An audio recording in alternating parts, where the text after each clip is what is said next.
അസ്സലാമലൈക്കും. ഇതാണ് milk bread.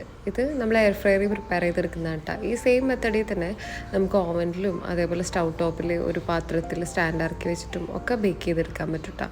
ഇത് സിമ്പിളായിട്ട് പ്രിപ്പയർ ചെയ്യുന്ന രീതിയാണ് കേട്ടോ പറയുന്നത്. ഒരു അരക്കപ്പ് പാലിലേക്ക്, അത് ചെറിയ ചൂടുള്ള പാലാണ്, അതിലേക്ക് ഒരു 1/2 table spoon east, 1 table spoon പഞ്ചസാര, പിന്നെ ഒരു 1/4 ടേബിൾ സ്പൂൺ സോൾട്ടും കൂടി ഇട്ട് കൊടുത്തതിന് ശേഷം ഒരു എഗ്ഗും പിന്നെ കുറച്ച് ഓയിൽ, ഒരു 2 ടേബിൾ സ്പൂണോളം ഓയിലാണ് ഇതിൽ ആഡ് ചെയ്ത് കൊടുക്കുന്നത്. എഗ്ഗ് ഇല്ലെങ്കിലും കുഴപ്പമൊന്നുമില്ല, ഉണ്ടെങ്കിൽ കുറച്ചുകൂടെ പെട്ടെന്ന് നമുക്ക് സോഫ്റ്റായി കിട്ടുന്നു മാത്രം.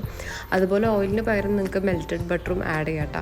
ഇതെല്ലാം കൂടി നന്നായി മിക്സ് ചെയ്തതിന് ശേഷം ഞാനിവിടെ ഒരു 1.5 കപ്പോളം മൈദ മൊത്തത്തിൽ യൂസ് ചെയ്തിട്ടുണ്ട് കേട്ടോ. കുറേശ്ശെ ആഡ് ചെയ്ത് കൊടുക്കുക.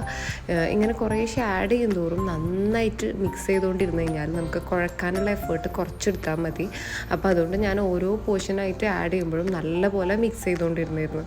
ഇതിൻ്റെ ഒരു കൺസിസ്റ്റൻസി എന്ന് പറയുന്നത് കുറച്ചൊരു സ്റ്റിക്കി ആയിട്ടിരിക്കണം. നമ്മൾ നല്ല റഫായിട്ട് കുഴച്ചെടുക്കുകയാണെന്നുണ്ടെന്നുണ്ടെങ്കിൽ കുറച്ച് ഹാർഡായി പോവും. അപ്പോൾ നമുക്ക് ഒരു പ്രോപ്പർ ബ്രെഡിൻ്റെ ടെക്സ്ചറിൽ കിട്ടില്ല. പിന്നെ ശ്രദ്ധിക്കേണ്ട ഒരു കാര്യം എന്ന് വെച്ച് കഴിഞ്ഞാൽ നല്ല ക്വാളിറ്റി ഉള്ള ഈസ്റ്റ് യൂസ് ചെയ്യുക എന്നുള്ളതാണ്. അത് നല്ല ഈസ്റ്റ് അല്ലെങ്കിലും നമുക്ക് ഇതേപോലെ നല്ല ഫ്ലഫി ആയിട്ട് കിട്ടില്ല. ഈ 2 കാര്യങ്ങൾ ശ്രദ്ധിച്ച് കഴിഞ്ഞാൽ അത്യാവശ്യം നല്ലപോലെ നമുക്ക് സോഫ്റ്റ് ആയിട്ട് ബ്രെഡ് പ്രിപ്പയർ ചെയ്തെടുക്കാൻ പറ്റൂട്ടോ. ഈ ഒരു സ്റ്റിക്കി കൺസിസ്റ്റൻസി ആയിക്കഴിഞ്ഞാൽ ഇതിൻ്റെ മേലെ കുറച്ച് ഓയിൽ തടവിയിട്ട് ഇത് അടച്ച് വെക്കും. ഒരു 2 അവേഴ്സോളം നമ്മൾ റെസ്റ്റ് ചെയ്യാനായിട്ട് വെക്കണം. അപ്പോഴാണ് ഇത് നല്ലപോലെ പൊന്തി വരുള്ളൂ കേട്ടോ. ഇത് പ്രിപ്പയർ ചെയ്യാൻ വേണ്ടിയിട്ട് നമുക്ക് ബ്രെഡ് ഉണ്ടാക്കുന്ന ആ ഒരു പാനിൻ്റെ ഒന്നും ആവശ്യമില്ല കേട്ടോ. നമ്മൾ സാധാ വീട്ടിലുള്ള ഒരു സ്ക്വയറിലുള്ള ഗ്ലാസ് ബൗളോ എന്തെങ്കിലും വെച്ചിട്ട് ബേക്ക് ചെയ്യാൻ പറ്റുന്ന ടൈപ്പിലുള്ള ഗ്ലാസ് ബൗൾ വെച്ചിട്ട് നമുക്കിത് പ്രിപ്പയർ ചെയ്തെടുക്കാൻ പറ്റും കേട്ടോ. ഇതിപ്പോൾ നല്ല ഫ്ലഫി ആയിട്ട് വന്നിട്ടുണ്ട്. ഇനി ഇതൊന്ന് ഒതുക്കിയെടുത്തതിന് ശേഷം നമ്മൾ പ്രിപ്പയർ ചെയ്യാൻ വേണ്ടിയിട്ട് വെച്ചിട്ടുള്ള ഒരു ഗ്ലാസ് ബൗളാണ് കേട്ടോ ഞാൻ യൂസ് ചെയ്യുന്നത്. അതിലേക്ക് ഇതൊന്ന് ഒതുക്കിയിട്ട് വെച്ച് കൊടുക്കുന്നുണ്ട്. എന്നിട്ട് ഒരു ലിഡ് ഉണ്ടെന്നുണ്ടെങ്കിൽ ലിഡ് മൂടിയിട്ട് കൊടുത്തു കഴിഞ്ഞാൽ നല്ലപോലെ ഇത് ആ ഒരു കറക്റ്റ് നമ്മൾ ഉദ്ദേശിക്കുന്ന ഷേപ്പിൽ ആക്കി കിട്ടും. അതുകൊണ്ട് ലിഡ് ഉണ്ടെങ്കിൽ നല്ലതാണ്. എന്നിട്ട് ഇത് കവർ ചെയ്ത് കൊടുത്തതിന് ശേഷം ഇതൊന്ന് ഫ്ലഫി ആയി വരുന്നത് വരെ ഒന്നുകൂടെ വെയിറ്റ് ചെയ്ത് കൊടുക്കുക. ഫ്ലഫി ആയി വന്നു കഴിഞ്ഞാൽ ഒരു എഗ്ഗ് നല്ലപോലെ ഒന്ന് ബീറ്റ് ചെയ്തിട്ട് ഇതിൻ്റെ മേലെ ഒന്ന് എഗ് വാഷ് ചെയ്ത് കൊടുക്കുന്നുണ്ട്. എന്നിട്ട് എയർ ഫ്രയറിൽ ഞാനിവിടെ ഒരു 180 ഡിഗ്രിയിൽ 12 മിനിറ്റ്സോളാണ് കുക്ക് ചെയ്തെടുത്തിട്ടുള്ളത്. പിന്നെ പ്രത്യേകം ശ്രദ്ധിക്കേണ്ട ഒരു കാര്യം എന്താണെന്ന് വെച്ച് കഴിഞ്ഞാൽ നമ്മളിത് എയർ ഫ്രയറിൽ കുക്ക് ചെയ്ത് കഴിഞ്ഞ് കഴിഞ്ഞാൽ പെട്ടെന്ന് ചൂടോടെ തന്നെ കട്ട് ചെയ്യാൻ പാടില്ല.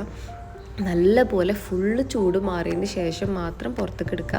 എന്നിട്ട് കട്ട് ചെയ്ത് കൊടുക്കുക. അപ്പോൾ ആ കറക്റ്റ് ടെക്സ്ചറിൽ കിട്ടും. അതല്ലാതെ ചൂടോടെ നമ്മൾ കട്ട് ചെയ്യണമെന്നുണ്ടെങ്കിൽ കുറച്ചൊരു ഒട്ടി പിടിക്കുന്ന പോലെ ആയിപ്പോവും. അതുകൊണ്ട് ഫുള്ള് ചൂടാറാനായിട്ട് വെയിറ്റ് ചെയ്യുക. ആ എയർ ഫ്രയറിൽ തന്നെ കീപ്പ് ചെയ്യുന്നതാണ് കേട്ടോ നല്ലത്. അപ്പോൾ ആ ഒരു ഉള്ളിൽ വേവാത്ത ഭാഗങ്ങളൊക്കെ ഉണ്ടെങ്കിൽ അതിൽ തന്നെ ഇരുന്നിട്ട് ആ ഒരു ചൂടോട് കൂടിയിട്ട് ഫുള്ളായിട്ട് കുക്കായിട്ട് വരികയും ചെയ്യും. അപ്പോൾ നമ്മളെ ബ്രെഡ് റെഡിയാണ്. ഈ ഒരു രീതിയിൽ നിങ്ങൾ എന്തായാലും മസ്റ്റായിട്ട് ട്രൈ ചെയ്ത് നോക്കിട്ടാ. നമ്മൾ വീട്ടിൽ തന്നെ സിമ്പിളായിട്ട് പ്രിപ്പയർ ചെയ്യാൻ പറ്റുന്ന ഐറ്റംസാണ് ഈ ഒരു ബ്രെഡൊക്കെ. ഇത് ഓവനിലും നമുക്ക് പ്രിപ്പയർ ചെയ്യാം. അതേപോലെ തന്നെ സ്റ്റൗ ടോപ്പിൽ ഒരു പാനിൽ ഒരു സ്റ്റാൻഡ് ഇറക്കി വെച്ചിട്ട് അതിൽ ബേക്ക് ചെയ്യാനുള്ള ഐറ്റം ഇറക്കി വെച്ചിട്ട് ക്ലോസ് ചെയ്തിട്ടും നിങ്ങൾക്ക് പ്രിപ്പയർ ചെയ്യാൻ വേണ്ടി പറ്റും. ഇത് ചീസോ അതല്ലെങ്കിൽ നമ്മൾ ടോസ്റ്റൊക്കെ ഉണ്ടാക്കുമല്ലോ, അങ്ങനെ വേണമെങ്കിലും നമുക്ക് സെർവ് ചെയ്യാൻ പറ്റും. അപ്പോൾ ട്രൈ ചെയ്ത് നോക്കിയതിന് ശേഷം മസ്റ്റായിട്ട് ഫീഡ്ബാക്ക്സ് പറയാം. പിന്നെ കൂടുതൽ എയർ ഫ്രയർ റെസിപ്പികൾ നിങ്ങൾക്ക് വേണമെന്നുണ്ടെങ്കിൽ കമൻറ്റ് ചെയ്യട്ടോ. അപ്പോൾ ഓക്കെ, ബൈ.